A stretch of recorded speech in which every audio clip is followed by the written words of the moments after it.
एक समय की बात है, बर्फ से ढके सुंदर देश में बर्फ रानी शांति से आराम से रहती थी। हालांकि बर्फ रानी अपने महल में बहुत अकेला महसूस करती थी। उसने कभी किसी से नहीं कहा। रानी का बर्फ का महल एक शांत पहाड़ की चोटी पर स्थित था। एक दिन रानी ने एक छोटे से गांव में रहने वाले दो भाई बहन काई और गर्दा को देखा। खुशमिजाज और जीवंत दिखकर उसे बहुत पसंद आया। उसने सोचा, अगर कोई मेरे साथ महल में आ जाए तो मेरी अकेलापन खत्म हो जाएगी। एक रात जब काई और गर्दा अपनी दादी द्वारा सुनाई जा रही एक परी कथा सुन रहे थे, एक बहुत तेज हवा चल पड़ी। घर की खिड़की बड़े जोर से खुल गई और चिमनी में तेज आग ठीक से बुझ गई। भाई बहन बहुत डर गए थे। हवा इतनी तेज थी कि काई और पकड़ नहीं सके और वह खिड़की से उड़ गया। सीधे उसके सामने उसने बर्फ रानी को देखा।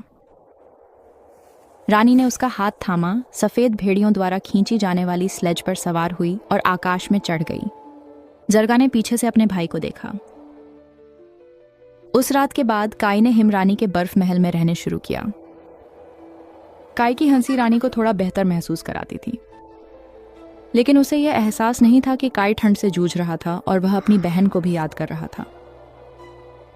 कुछ देर बाद काई का दिल भी बर्फ में बदल गया। वह अब पहले जितना नहीं हंसता था और खुशी नहीं फैलाता। इस बीच जरगा महीनों से अपने भाई को बचाने के लिए हिमरानी के महल जाने की कोशिश कर रही थी।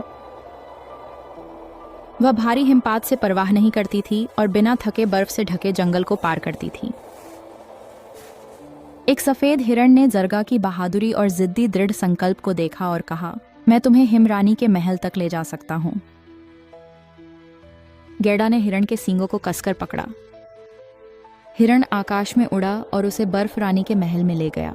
वहां उसने काई को ठंड से जमने वाला पाया।